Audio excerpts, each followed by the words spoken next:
ये मार्केट कुछ इस तरह से है कि इसमें कुछ फिक्स्ड इनकम तो आती नहीं है। ज़ाहिर है कंपनीज अच्छी परफॉर्म करती हैं, बुरी करती हैं। उसके अलावा मार्केट का भी एक फैक्टर होता है कि ओवरऑल मार्केट में, फॉर एग्जांपल 2020 में जब कोविड आ गया तो ओवरऑल ही मार्केट में पहले क्वार्टर तक बहुत बुरी परफॉर्मेंस रही। यहाँ तक कि मार्च में मार्केट क्रैश कर गई।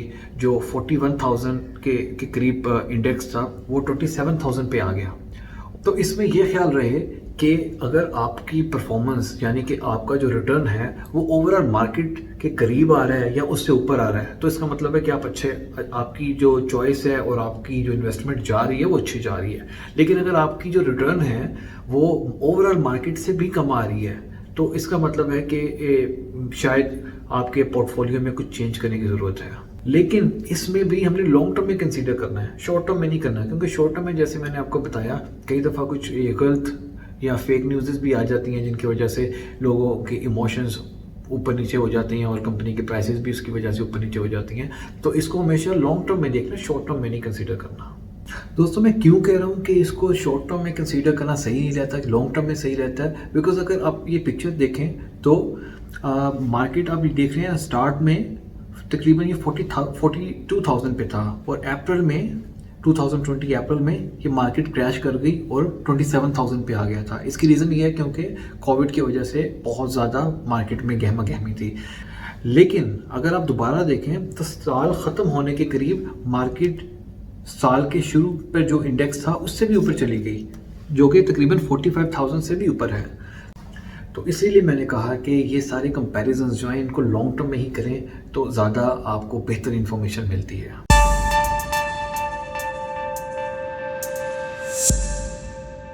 तो दोस्तों इंडेक्स होता क्या है? तो बेसिकली अगर आप इंसान की बात करें तो इंसान की सेहत को पता करने के लिए बहुत से पैरामीटर्स हैं। फॉर एग्जांपल उसका टेम्परेचर क्या है, उसकी हार्ट रेट क्या है, हार्ट पल्स क्या है, बीपीएम, इस तरह के बहुत से इंडिकेटर्स हैं जिससे पता लगता है कि इंसान की सेहत कैसी है।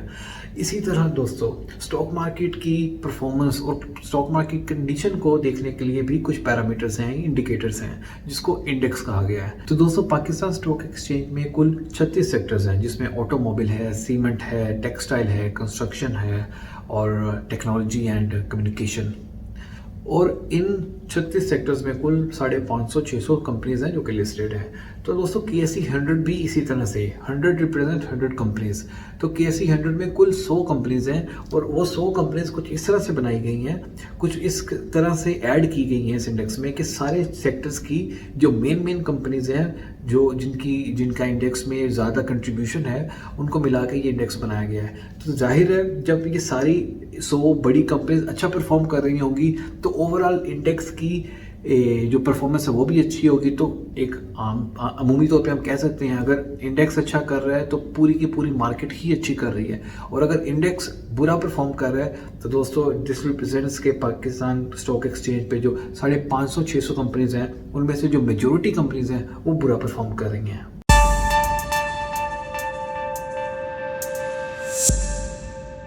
तो दोस्तों स्टॉक मार्केट में इन्वेस्टमेंट स्टार्ट करने के लिए आपको कोई ख़ास डिग्री या फिर आपको कोई बहुत ज़्यादा डीप नॉलेज नहीं चाहिए। लेकिन हाँ जाहिर है आपने अपनी जो ज़िंदगी की जमा पूंजी है वो इन्वेस्ट करनी है तो आपको एक बेसिक कॉन्सेप्ट आपके क्लियर होने चाहिए, आपको बेसिक नॉलेज होना चाहिए।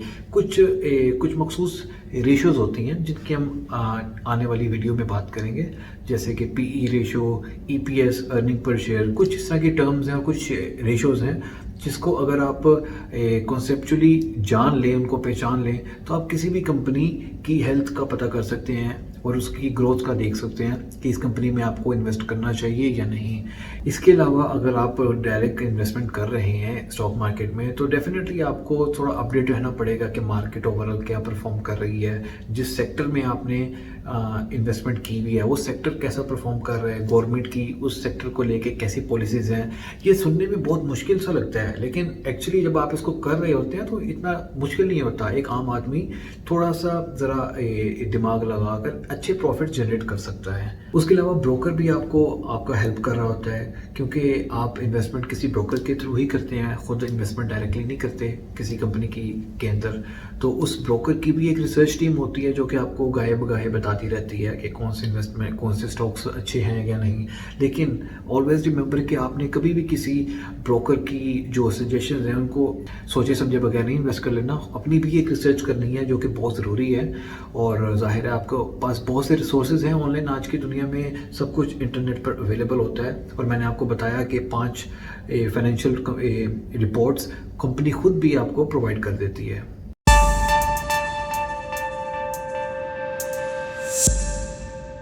तो दोस्तों ये सबसे फनी क्वेश्चन है, इस स्टॉक मार्केट रिस्की?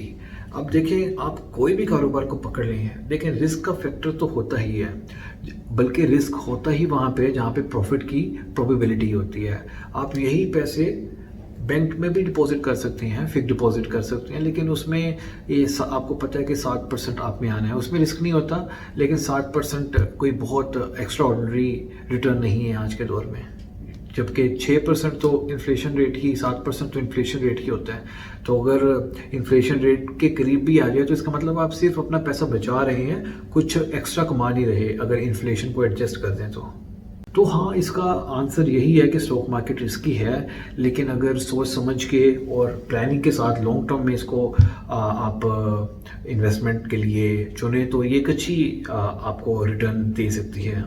दोस्तों अब चलते हैं आखिरी क्वेश्चन की तरफ, लेकिन उससे पहले अगर आपने मेरा चैनल अभी तक सब्सक्राइब नहीं किया तो काइंडली इस चैनल को सब्सक्राइब करें, इस वीडियो को लाइक करें और अपने उन दोस्तों को और फैमिली मेम्बर्स को शेयर करें जिनका आपको लगता है कि इस वीडियो से फ़ायदा हो सकता है।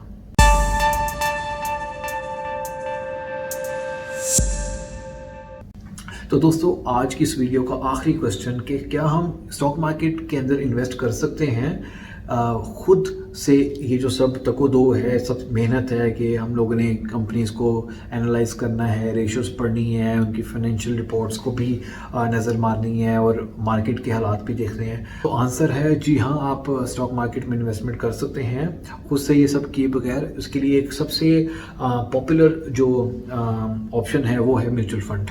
तो पाकिस्तान में बहुत से म्यूचुअल फंड्स हैं, ज़्यादातर जो पाकिस्तान के बैंक्स हैं उन्होंने अपने म्यूचुअल फंड्स भी पब्लिक के लिए खोले हुए हैं। तो दोस्तों म्यूचुअल फंड होता क्या है, मैं सरसरी सा बता देता हूँ। म्यूचुअल फंड बेसिकली, वैसे तो आप जब स्टॉक मार्केट में इन्वेस्टमेंट करने जाते हैं तो आप 1, 2, 3, 4 इस तरह से कुछ स्टॉक्स पकड़ लेते हैं, लेकिन mutual fund basically, mutual fund is a basket of different stocks and different sectors. Mutual fund के एक मैनेजर होता है, जो मैनेजर की ड्यूटी ये होती है कि वो उसके पास जितना भी फंड होता है, म्यूचुअल फंड बेसिकली पूल करता है डिफरेंट इन्वेस्टर से, सैकड़ों या फिर हज़ारों, ज़्यादातर हज़ारों जो इन्वेस्टर्स हैं वो अपना पैसा डालते हैं।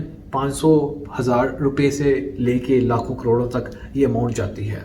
और ये सारे जो ये पूल किया जाता है फंड को, वो एक फंड मैनेजर एलोकेट कर दिया जाता है उस फंड पर।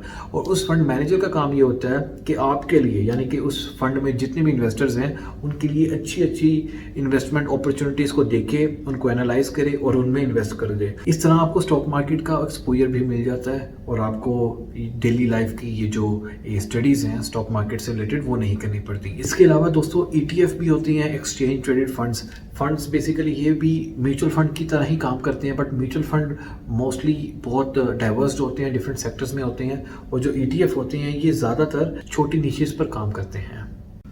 तो दोस्तों ये थी इस चैनल पर पहली वीडियो जो कि थी स्टॉक मार्केट से रिलेटेड, और हमने 10 क्वेश्चन को जोड़ा और उन पर डिस्कशन की, अपनी रिसर्च की और आप तक पहुंचाया।